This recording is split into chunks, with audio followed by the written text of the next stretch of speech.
This story is one of my dad's. Before he had kids, my dad and my mom used to travel a lot.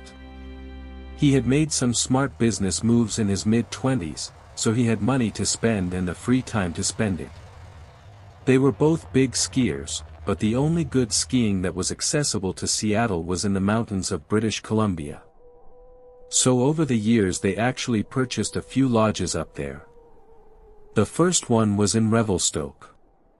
They bought it from some guy named Mr. White who lived on Highland Avenue in the city. It was this old white shuttered place that my dad always referred to as the White House.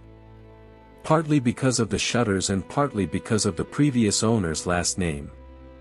They'd sell quarter shares to friends and cycle things out every few months to help cover the costs. They kept the place for a few years before eventually switching to a second property. The second lodge was about halfway between Revelstoke and Golden, right along Highway 1 and what locals called the Summit District. There are like 5 lakes in a row along that stretch of road, and the house sat right on the edge of one of them. My dad's friend, Simon, and his wife, Claire, went in on that one with them. Simon and my dad had been close since college, and the 4 of them would take trips up there together pretty regularly. This happened one New Year's Eve. I can't remember exactly what year, but it was obviously before I was born. Me too. Claire and my mom were away for a friend's wedding or something. I can't really remember the specifics, but it's not that important. What matters is that Simon and my dad decided to take a trip up to Canada by themselves to ring in the new year. It was the night of December 31st. The 2 of them were upstairs cracking a few beers and just catching up. The upstairs of that lodge had these full-length windows that looked out over the lake, so they'd sit up there, listen to music, and watch the snow. It was snowing, of course, but not so heavily that you felt trapped. My dad said it was really peaceful that night. One of those nights you share with a good friend where you're both just happy to be far away from everything. They had the radio on, waiting to hear the countdown. And then all of a sudden, things got crazy. They were mid-conversation when a huge flash of light came from somewhere across the lake.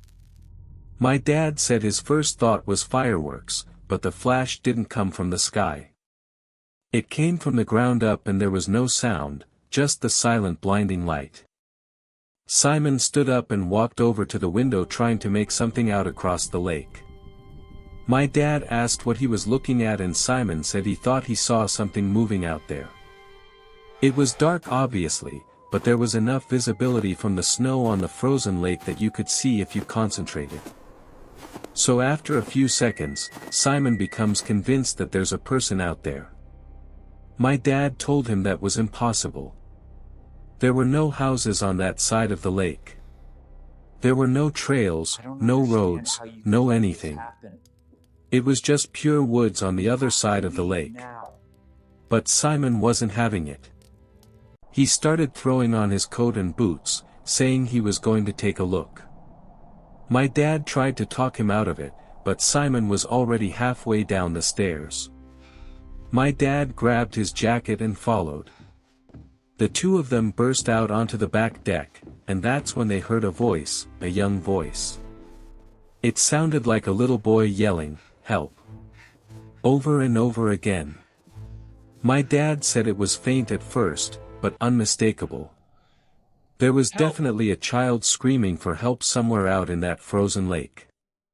It had been well below freezing for months, so the lake was completely solid. No question about it. My dad said they didn't even think twice. They just started walking across. As they got closer, they could make out a figure standing on the ice, maybe 20 or 30 yards off the far bank. It was small, a kid for sure. My dad said he could see the shape of him against the snow. He couldn't see anything for a few seconds. Then when he finally opened his eyes and looked up, the kid was just gone. There was nothing out there but empty ice and snow. My dad said that's when he and Simon went from curious to terrified. They turned around and started racing back toward the house.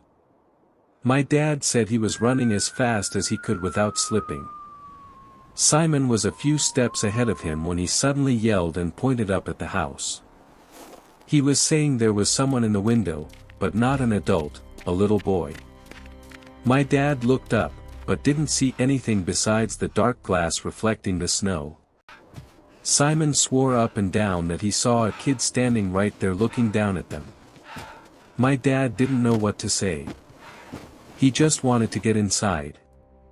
They made it back to the house and searched the whole place. Every room, every closet, every corner, but there was no one there. The doors were all locked and the windows were shut. There was no sign that anyone had been inside. They decided to call it a night after that. My dad said neither of them really wanted to talk about what happened. They just went to their rooms and tried to sleep. Neither of them had even noticed midnight come and go. My dad woke up twice that night. Both times he swore he heard a child laughing somewhere in the house. He lay there in the dark listening, but it always stopped before he could figure out where it was coming from. The thing that freaked him out the most wasn't the kid on the lake or the figure in the snow. It was the light. That bright, blinding flash that came out of nowhere. He said he and Simon talked about it for years afterward, trying to come up with some kind of explanation. Lightning, a flare, fireworks from some distant town, but nothing made sense. There was simply no source. It just happened twice and then it was over. They ended up cutting the trip short. My dad said they never talked about that night with my mom or Claire. Not until years afterward at least. My dad still doesn't know what happened out there. He's told me this story maybe 3 or 4 times over the years. And every time he gets to the part about the light, he just kind of trails off. I asked him once if he thought it was something supernatural, and he just shrugged and said he didn't know what else it could have been. I'm using a voice transcription thing on my phone since I don't really like typing and I'm not the best with words. This was God, I don't even know, like 7 or 8 years ago now, maybe 6. I'm not really sure. My life's been a bit chaotic since then, so my head's filled with all sorts of memories and whatnot. Anyway, this was the night of a summer festival back when I was still dating my ex, Laura. We were on our way back from a house party in the remote hills of Kentucky when everything went down. It must have been well after midnight because I remember being extremely tired. Also, I'm sure you don't need me to tell you that driving on narrow, unlit backroads isn't exactly the smartest decision, but we had no choice. The party had been at Lara's friend's place, but we were late additions to the guest list, so there weren't any sleeping arrangements left for us. The drive was actually pretty long, maybe 30 minutes, give or take. The roads were pretty much empty, which I remember being grateful for. It had rained heavily earlier that day, so the streets were slick and muddy, and honestly, the last thing I needed was to be dodging traffic on top of everything else. Laura was half asleep in the passenger seat. I had the air conditioning cranked and some random rock playlist going just to keep myself from drifting off. You know how it is. We were maybe 10 minutes from her place when it happened. Okay, so I don't even know how to describe what I saw. 1 second the road ahead was completely empty and the next there was just a woman literally standing in the middle of the street and she didn't like crossing or anything. She was just there facing my car like she'd been waiting for us or something. I remember my brain just not being able to process it fast enough. I was already slamming on the brakes before I even realized what I was looking at. And then I realized she was holding a knife. It was down by her side. This massive kitchen knife, the kind you'd use to carve a turkey or something. My headlights were hitting her full on, and I could see her face was all twisted up like she was crying or screaming, or maybe both. It was sickly. I don't think I've ever reacted faster in my life. I yanked the wheel to the right to avoid hitting her, but the second I did, she lunged at the car. I heard the impact before I understood what happened. Despite the chaos of everything unfolding so quickly, I knew exactly what happened. She had swung the knife at my car as I passed. Even though I had avoided her, the swerve combined with the wet mud was just too much. I felt the tires lose grip, and suddenly we were spinning. Lara had woken up by then and immediately started freaking out.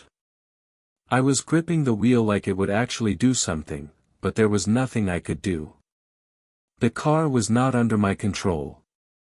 We spun a full 180 and were basically facing the other direction by the time the car stopped. After recovering from the shock of almost dying, I looked up through the windshield and felt sick all over again because we were now facing the direction we'd come from, which meant we were facing the woman. She was maybe 30 feet away, still holding the knife, illuminated by my headlights like something out of a horror movie. And she was limping toward us, like she was trying to move fast, but she was clearly injured. She was also screaming something I couldn't understand. Just this guttural, incoherent noise that sounded more like an animal than a person. It was, and probably still is, the most terrifying thing I've ever witnessed with my own two eyes.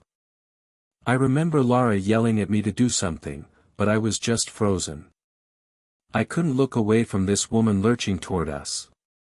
Her clothes were dirty and torn, and her hair was all matted and wild. I don't know if she was on drugs or having some kind of mental breakdown or what, but there was nothing behind her eyes. There was nothing there. It honestly looked like she was a dead person walking. She was maybe 15 feet away when my survival instincts finally kicked in. I threw the car in drive and slammed on the gas. The tires spun on the slick road for this terrifying second before catching and we started moving. I thought we were clear. Like I thought that was it. But of course I was wrong. I don't know how she moved that fast. Like 1 second she was in front of the car and the next she was on it. She threw herself onto the hood and I felt the whole car shudder from the impact. Lara was screaming. I was cursing. And this woman was clinging to the hood of my car with one hand while stabbing the windshield with the other just like over and over again. I felt like she was trying to get into my car and kill me. I felt like I was going to die. I couldn't see or think. I just started swerving the wheel back and forth as hard as I could. The woman was sliding around on the hood, but she wouldn't let go. She was still screaming that horrible wordless scream, and her face was inches from the glass. And I swear to God, her eyes were locked on mine the entire time. On the third or fourth swerve, she finally lost her grip. I watched her roll off the side of the hood and hit the pavement really hard before sliding into the shoulder. The car fishtailed again, but I managed to keep it under control this time. I looked in the rearview mirror and saw her lying there. She wasn't moving. Part of me wanted to stop. I know that sounds insane given what just happened, but I thought maybe I'd killed her. Like maybe she was just some mentally ill person who needed help and I just killed her. Lara grabbed my arm and told me not to stop. She was shaking and kept saying we needed to go, that it wasn't our problem, that we couldn't get involved. I said we should at least call the police, but she also shut that down immediately. She said the cops would blame us since we'd been drinking and that there was no way they'd believe our story. She said we'd get arrested or something.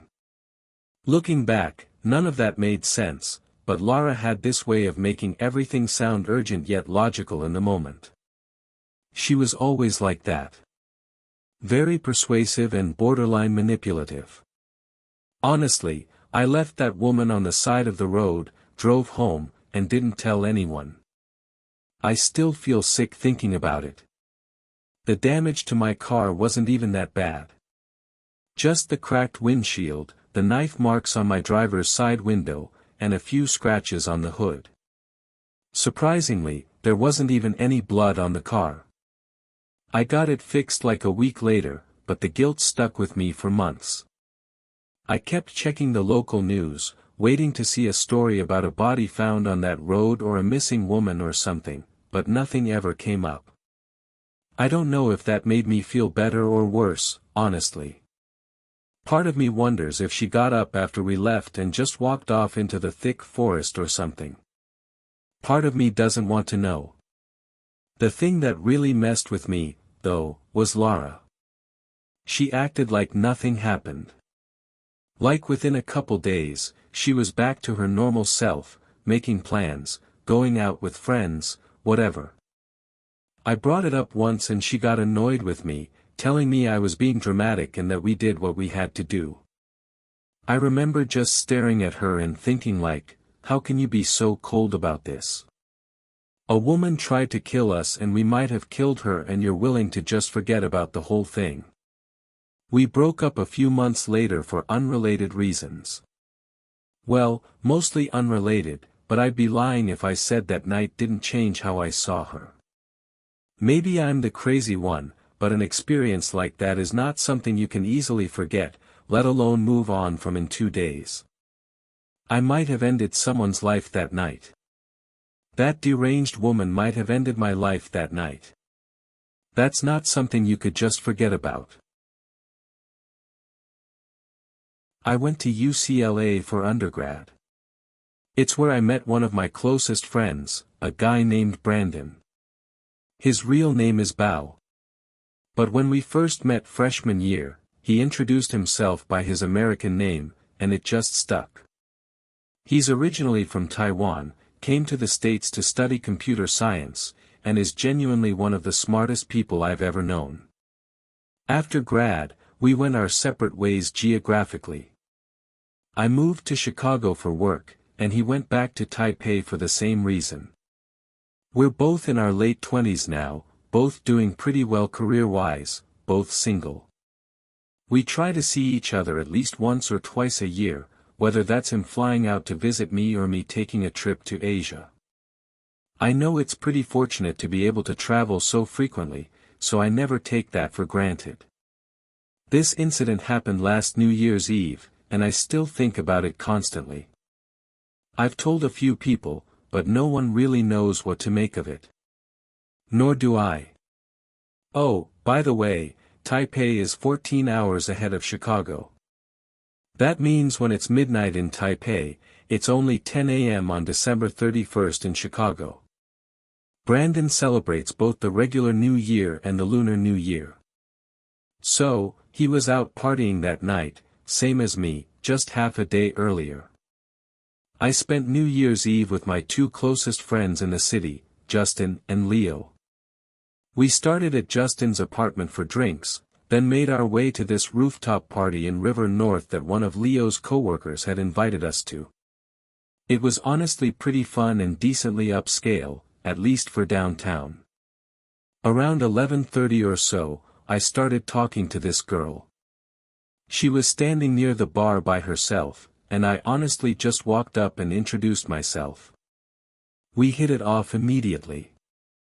She had this energy about her that I can't really describe. Super easy to talk to, funny, engaging. We talked for maybe 5 minutes before she pulled me onto the dance floor. Her name was Vanya. I remember asking her to repeat it because I'd never heard it before. She laughed and told me everyone just calls her Vanya like Vanya Hargreaves because that's basically how you pronounce it. I thought that was kind of charming. She pulled out a pen and spelled it for me on my hand just in case I forgot. Things escalated quickly from there.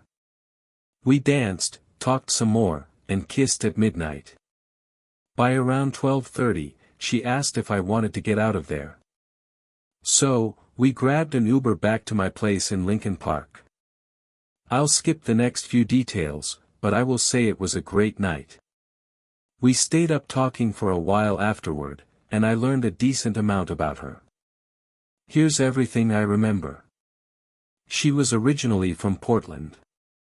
She was an artist, more specifically a painter, and she mentioned she used to do graffiti and murals before transitioning to more traditional stuff. Her middle name was Nora, which was also the name of one of her cats. The other cat was named Nova. Her birthday was September 14th. Her best friend growing up was from some tiny town in Norway called Lillehammer. Her dad was a patent lawyer. These are random details, I know, but they become important later. Trust me. At some point, she mentioned her clothes smelled like the bar, so I threw them in the wash for her. She borrowed one of my t-shirts to sleep in. We fell asleep not long after that. I can't really remember what time it was. When I woke up the next morning, she was gone. At first, I didn't think much of it. People leave after hookups. It happens. I figured she slipped out early to avoid any awkwardness, which was fine. But then I started noticing things that didn't add up. The first thing was my apartment door. I have a standard lock that you can only lock from the outside with a key, meaning it doesn't auto-lock. When I got up to use the bathroom, I noticed the lock was still engaged, which meant either she had somehow locked it from the outside without a key, or she'd never left at all. But both of those were impossible scenarios. I checked the rest of the apartment. My place isn't big. One bedroom, one bathroom, a living room, and a small kitchen. There's no second exit. The windows also don't open more than a few inches. I even searched my closet like an idiot, as if she might be hiding in there, but she wasn't. The impossibility of the situation made me start questioning my sanity. I started wondering whether my drunken state had caused me to imagine the whole encounter entirely. I kept pacing around my apartment frantically, as if she would just appear out of some corner and reset everything back to normal.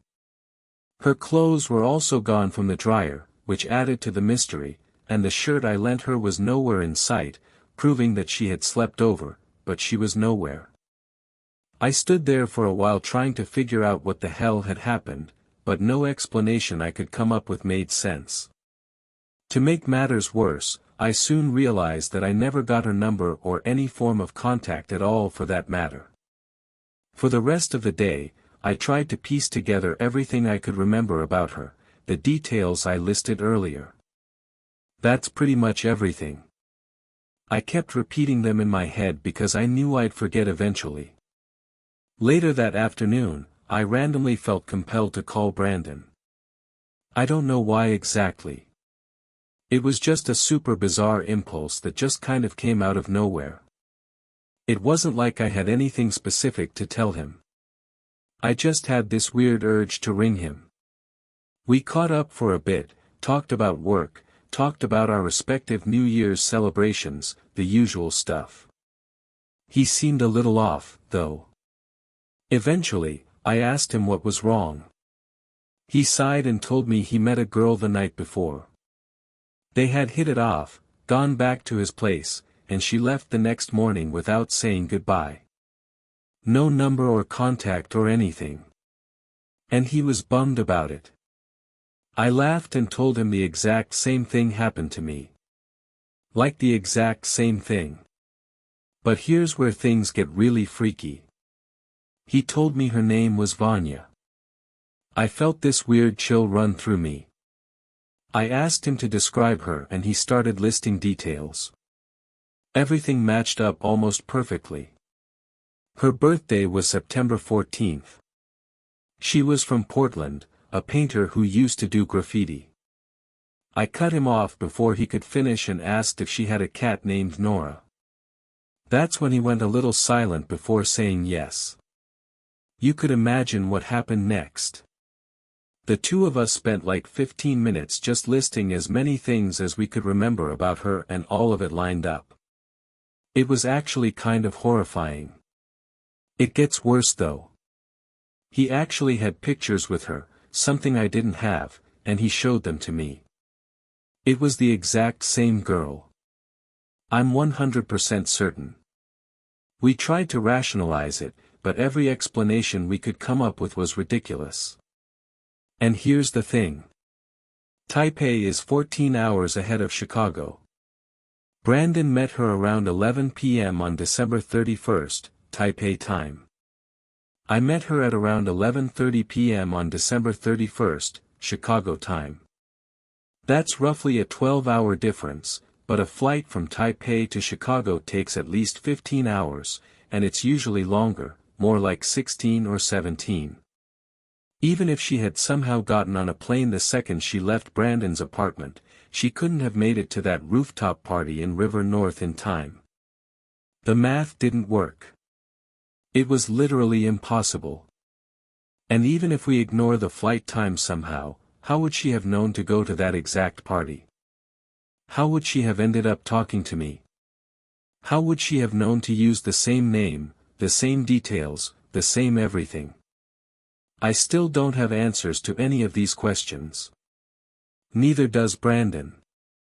We've talked about it probably a dozen times since then, and we always end up at the same place. We don't know what happened, and we probably never will. Neither one of us saw that girl again. The thing that messes with me the most is how real it all felt. I know for a fact that she wasn't some drunken hallucination. I literally talked to her for hours. She slept in my bed and then she just vanished from a locked apartment with no other exits. Brandon and I don't really know what to do with this. We've both tried looking her up online, but Vanya with no last name and only vague details about being an artist from Portland doesn't exactly narrow things down. We found nothing. New Year's Eve is fast approaching, which is why this is all fresh in my head again. Usually, the insanity of crazy, unexplainable experiences fades over time. But for some reason, it feels like the opposite for me. The more time passes, the freakier it is to think about the possibility that I may have slept with a ghost on New Year's Eve. I know that sounds ridiculous, but I don't have a better explanation for what happened.